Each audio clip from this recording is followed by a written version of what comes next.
Pengertian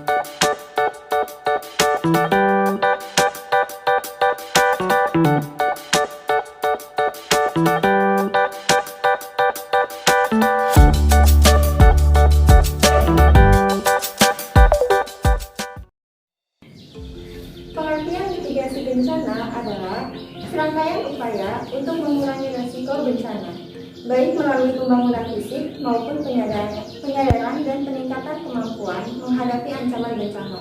Pasal 1 ayat 6 PP 021 tahun 2008 tentang penyelenggaraan penanggulangan bencana.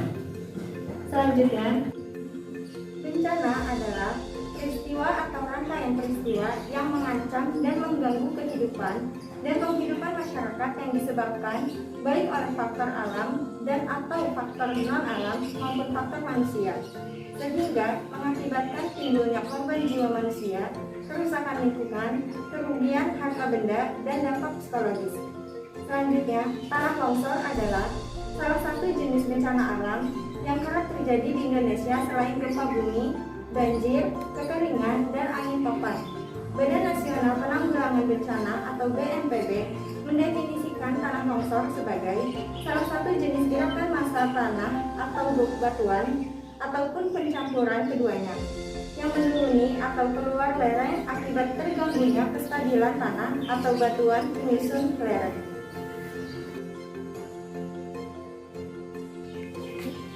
Selanjutnya, penyebab terjadinya tanah longsor. Adapun beberapa faktor yang menyebabkan terjadinya tanah longsor, yakni antara lain 1. Erosi. Erosi adalah salah satu faktor yang menyebabkan tanah longsor. Erosi bisa disebabkan oleh aliran air, permukaan atau air hujan, sungai-sungai atau gelombang laut yang menggerus kaki lereng hingga bertambah curam. Yang kedua, yaitu lereng dari bebatuan yang lemah, faktor penyebab tanah longsor. Yang berikutnya adalah lereng dari bebatuan dan tanah yang semakin lemah karena saturasi yang diakibatkan oleh hujan lebat. Yang ketiga, yaitu gempa bumi. Gempa bumi menimbulkan getaran, tekanan pada partikel-partikel dan bidang yang lemah pada massa bebatuan serta tanah. Oleh sebab itu, gempa bumi dapat menjadi faktor penyebab tanah longsor. Yang keempat, gunung berapi. Gunung berapi dapat menciptakan simpanan debu yang lengang, hujan lebat, dan aliran debu-debu. Tanah longsor yang disebabkan oleh gunung berapi juga dapat mengandung abu vulkanik panas dan lahar dari letusan. Yang kelima adalah berat yang berlebihan. Berat atau beban yang berlebihan juga menjadi salah satu faktor penyebab tanah longsor. Contohnya adalah kumpulan salju atau bangunan rumah yang terlalu besar. Yang keenam, yaitu aktivitas manusia. Aktivitas manusia seperti pertanian atau konstruksi dapat meningkatkan resiko tanah longsor. Penambangan pohon, penggalian, dan kebocoran air juga termasuk aktivitas manusia yang membantu melemahkan lereng. Demikian tadi beberapa faktor penyebab terjadinya tanah longsor.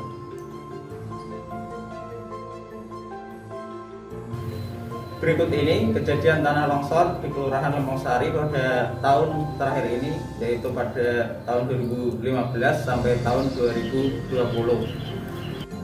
Pada tahun 2015 terjadi sebanyak 6 kali kejadian tanah longsor, yaitu di RW 2 terjadi 3 bencana, terus di RW 3 terjadi 2 kali bencana tanah longsor, dan di RW 4 terjadi 1 kali bencana tanah longsor.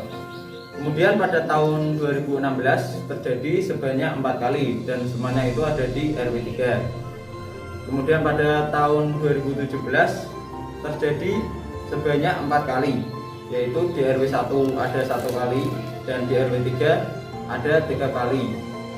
Kemudian pada tahun 2018 terjadi sebanyak 7 kali. Yang pertama ada di RW 1, 2 kali terjadi bencana. Terus di RW 2 ada 1 kali bencana tanah longsor, di RW 3 ada 2 kali bencana tanah longsor, dan di RW 6 ada 2 kali bencana tanah longsor juga. Kemudian pada tahun 2019 ada 7 kali kejadian bencana tanah longsor, yaitu ada di RW 1, 2, dan 3. Di RW 1 ada 1 kali kejadian, di RW 2 ada 1 kali kejadian, dan di RW 3 ada 4 kali kejadian. Yang kemudian di RW 6 juga ada 1 kali kejadian. Dan pada tahun 2020 merupakan bencana tanah longsor yang cukup banyak, yaitu ada 11 kali bencana, yaitu ada di RW 1, 2, 3, 4, 5, dan 6. Yang di RW 1 itu ada 1 kali bencana, di RW 2 ada 2 kali, di RW 3 terdapat 4 kali, di RW 4 ada 1 kali, di RW 5 1 kali, dan RW 6 2 kali. Demikianlah data bencana tanah longsor yang ada di Kelurahan Lemongsari ini. Tindakan yang perlu dilakukan ketika terjadi tanah longsor. 1. Lakukan pemetaan wilayah dan tandai daerah mana saja yang kerap terjadi longsor atau berpotensi longsor. Adanya peta daerah rawan longsor akan membantu Anda menemukan titik yang aman dan yang berbahaya. Yang kedua, melakukan kegiatan pengurangan risiko longsor, misalnya melakukan penghijauan di lereng yang rawan longsor. Yang ketiga, pelajari tanda-tanda terjadinya longsor, seperti hujan lebat secara terus-menerus, warna air berubah menjadi keruh, muncul rembesan atau retakan yang memanjat di tanah, dan turun runtuhan tanah, batu, atau ranting. Yang keempat, warga yang tinggal di daerah rawan longsor melakukan patroli secara bergantian pada malam hari. Yang kelima, apabila tanda-tanda longsor sudah mulai terlihat, pertimbangan untuk mengungsi ke tempat yang lebih aman. Berikut cara menyelamatkan diri saat terjadi tanah longsor. 1. Jangan panik dan segeralah bergerak ke tempat yang aman dan mencegah longsoran. Yang kedua, jika memungkinkan, bantu orang lain yang lemah seperti orang yang sakit, balita, dan lansia. Yang ketiga, bertahan di tempat pengungsian sampai situasi benar-benar aman. Dan yang terakhir, hubungi pihak-pihak yang terkait dengan penanggulangan bencana seperti PNI, BPBD, polisi, dan lain sebagainya. Adapun upaya pencegahan yang bisa dilakukan ketika terjadi tanah longsor, yang pertama, jangan membuat kolam atau sawah di atas lereng. Ketika kita akan membuat kolam atau sawah di atas lereng, sangat diupayakan untuk tidak membuatnya karena akan semakin meningkatkan peluang terjadinya longsor. Dengan adanya tebing curam terlebih pada lahan gundul, sementara itu di atasnya juga ada kolam dan sawah yang dipenuhi air, tentu membuat daya hidrostatika semakin kuat, menekan permukaan tanah sehingga tanah rentan untuk tergeser, merubah, dan mengakibatkan terjadinya longsor. Yang kedua, tidak mendirikan rumah di bawah tebing. Untuk masalah pembuatan rumah, carilah lokasi yang masih terbilang aman ketika hendak membangun sebuah rumah. Jika lokasi sekitar memang berbukit, pilihlah lokasi yang kiranya aman dari jangkauan luruhan tanah jika terjadi longsor.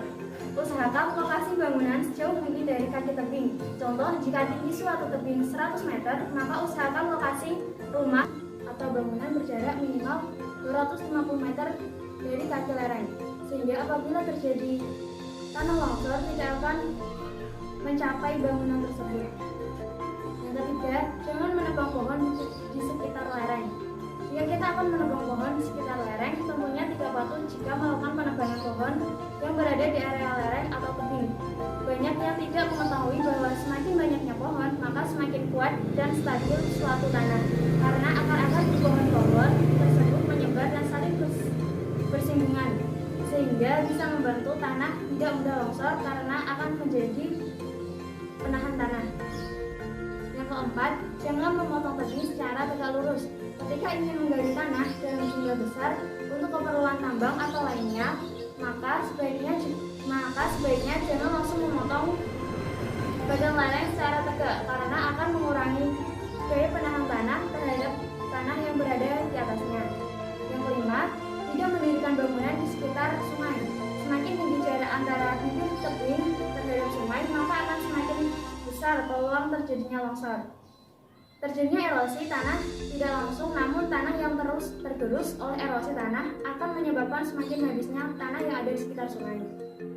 Yang keenam, membuat terasering. Jika suatu lahan miring terpaksa digunakan untuk membuat sawah atau ladang, maka sebaiknya buatlah sistem bertingkat sehingga akan memperlambat runoff atau aliran permukaan ketika hujan.